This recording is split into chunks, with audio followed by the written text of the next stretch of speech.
गुजरात के बनासकांठा जिले में स्थित अंबाजी मंदिर दुर्गा माता का प्रसिद्ध मंदिर है। गुजरात राजस्थान सीमा पर स्थित अंबाजी मंदिर भारत देश के प्राचीन मंदिरों में से एक है। मां भवानी के 51 शक्तिपीठों में से एक इस मंदिर के प्रति मां के भक्तों में अपार श्रद्धा है। कहा जाता है कि यहाँ मां सती का हृदय गिरा था, जिसका उल्लेख तंत्र चूड़ामणि में भी मिलता है।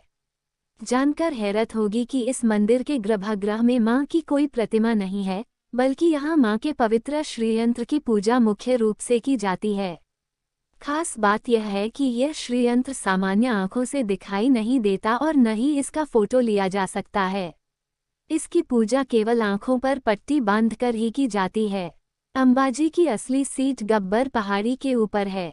गब्बर पर्वत के टॉप पर देवी का एक छोटा सा मंदिर है, जहां 999 सीढ़ियां चढ़कर ऊपर तक पहुंचा जा सकता है।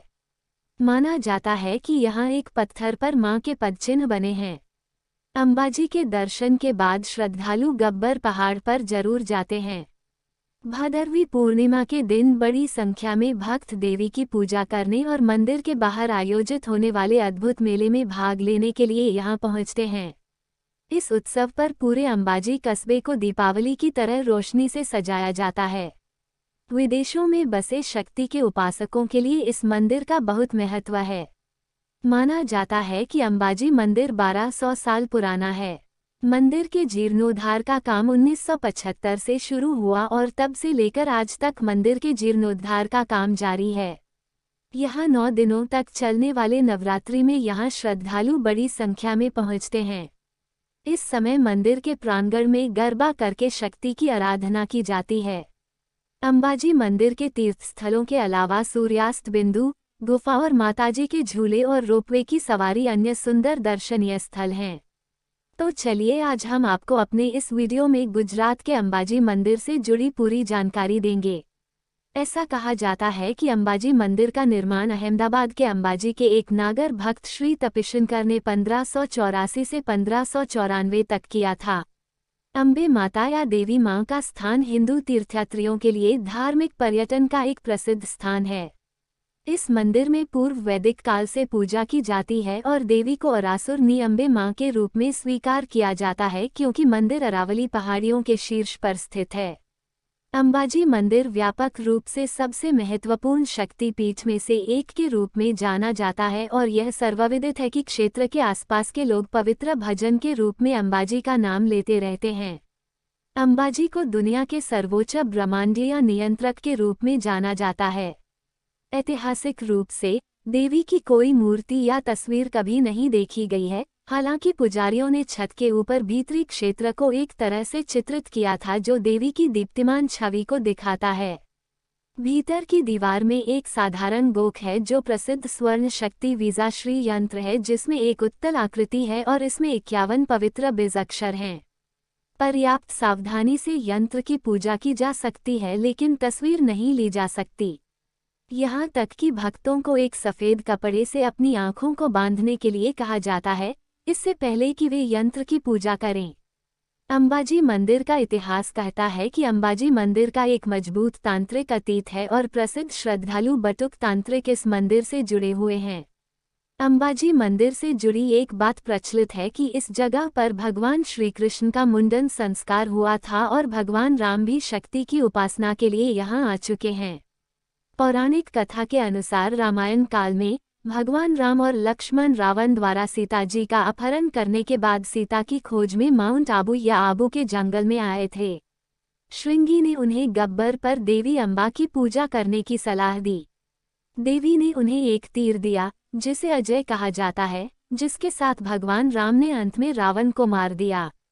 महाभारत काल में पांडवों ने अपने निर्वासन के दौरान देवी अंबाजी की पूजा की थी। उन्होंने भीमसेन को अजयमाला नामक एक माला दी जो युद्ध में विजय सुनिश्चित करेगी।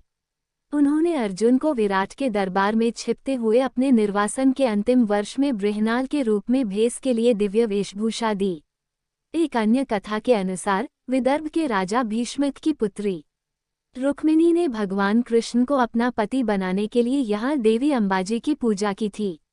देवी शक्ति ब्रह्मांड या आदि शक्ति की सर्वोच्च ब्रह्मांडीय शक्ति का अवतार हैं और वो बुराई पर विजय प्राप्त करने के लिए जानी जाती हैं। देवी हर तरफ हथियारों के साथ प्रकाश के एक चक्र के रूप में उभरती हैं और उन्हें महिषासुर मर्दनी के रूप में भी पूजा जाता है। अंबाजी मंदिर में आने वाले भक्त उस दिव्य लौकिक शक्ति की पूजा करते हैं जो अंबाजी के रूप में अवतरित होती है। मंदिर देवी शक्ति के दिल का प्रतीक है और भारत में प्रमुख शक्तिपीठों में से एक है। हाल के वास्तु अनुसंधान से पता चला है कि वल्लभी राजा अरुण सेन ने 14वीं शताब्दी में अंबाजी के मंदिर का निर्माण किया था। वे सूर्यवंशी कबीले के सदस्य थे। अंबाजी मंदिर 51 शक्तिपीठों में से एक है और यह आध्यात्मिक और साथ ही वास्तु महत्व रखता है।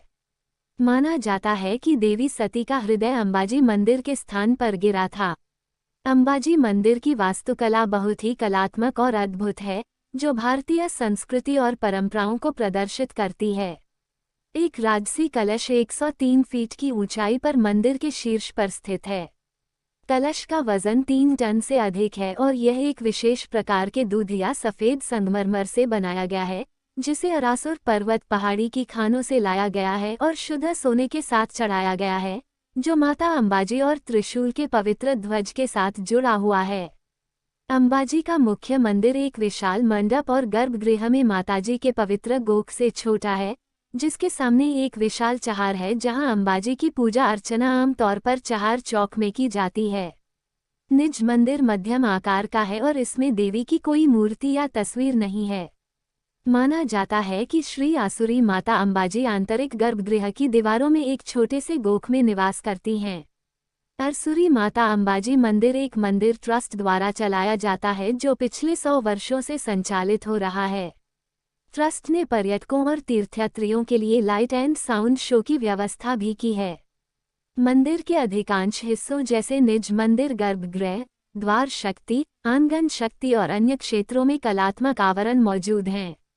अंबाजी मंदिर हर सुबह अम्बे मां यंत्र के दर्शन के लिए खुलता है।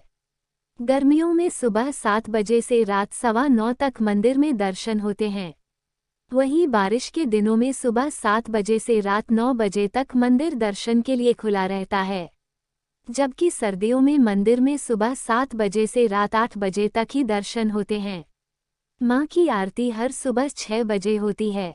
मध्याह्न आरती सुबह 7 बजे से 8 बजे तक, राजभोग आरती दोपहर 12 बजे और सांध्या आरती शाम 7 बजे से 7:30 बजे तक होती है। अंबाजी में सर्दियां उतार चढ़ाव भरी हैं।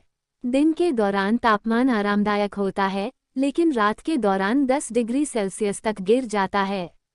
गुजरात के प्रमुख त्योहारों में से एक नवरात्रि इस समय के आसपास होता है, जिससे सर्दियों का मौसम अंबाजी की यात्रा की योजना बनाने के लिए सबसे अच्छा होता है।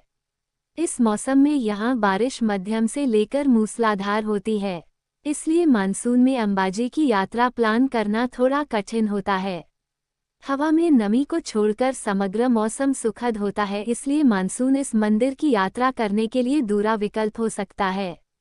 गर्मियों में अंबाजी की यात्रा करने से बचें, क्योंकि इस समय यहाँ का तापमान 40 डिग्री तक पहुँच जाता है।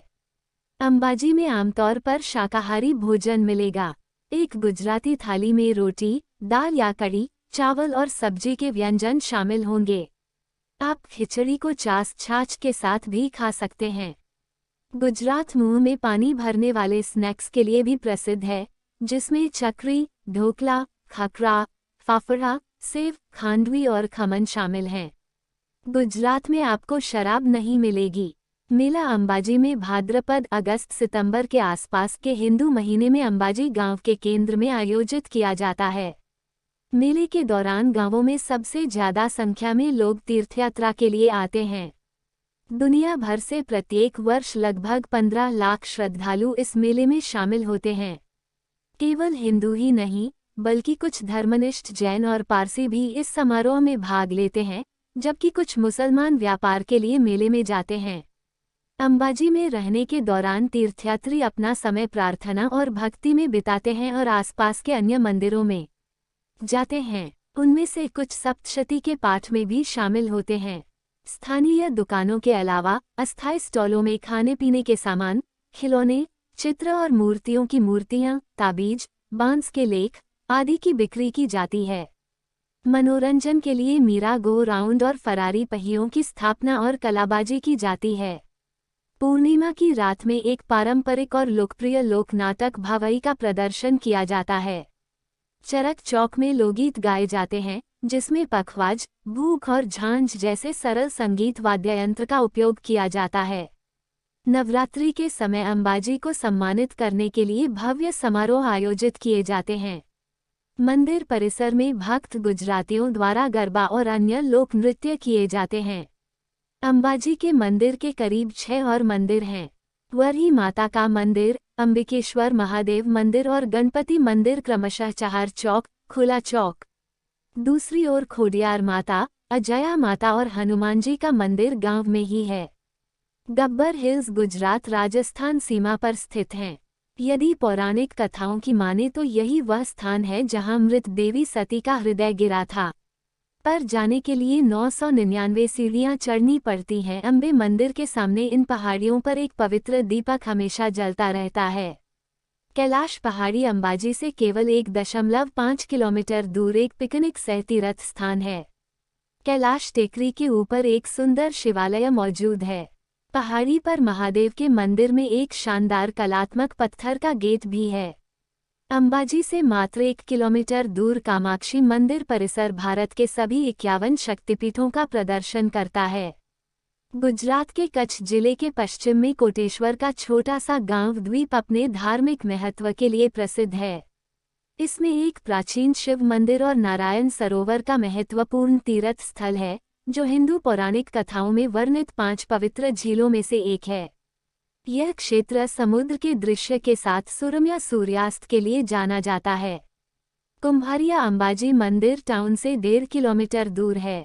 कुम्भारिया बनासकांठा जिले में सांस्कृतिक विरासत के साथ ऐतिहासिक, पुरातत्व और धार्मिक महत्व का एक गांव है। ये जैन मंदिर से जुड़ा एक ऐतिहासिक स्थान है। इसमें श्री नेमिनाथ भगवान का ऐतिहासिक जैन मंदिर है, जो 13वीं शताब्दी का है। मानसरोवर मुख्य मंदिर के पीछे है।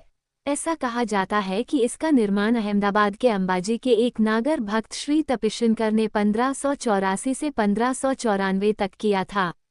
इस पवित्र सरोवर के 2 किनारों पर 2 मंदिर हैं, एक महादेव का है और दूसरा अजय देवी का है, जिनके बारे में माना जाता है माता अंबाजी की बहन हैं। पर्यटक और भक्त इस मानसरोवर में पवित्र स्नान करने के लिए आते हैं। अंबाजी के इतिहास का ये भी एक महत्वपूर्ण स्रोत है कि अजय देवी मंदिर में हिंदू कैलेंडर संवत वर्ष 1415, राजा मालदेव के शिलालेख, रॉक स्टोन पर लिपियों के लेखन और पुरानी नक्काशी का एक प्राचीन स्मारक है। टेम्पल ट्रस्ट ने मुख्य मंदिर के पीछे पवित्र मानसरोवर और इसके मंदिरों और परिवेश के संबंध में नवीकरण परियोजनाओं को भी शुरू किया है। अंबाजी मंदिर की यात्रा का सबसे अच्छा समय सर्दियों के दौरान अक्टूबर से मार्च के बीच होता है। इस समय यहाँ का मौसम अनुकूल होता है।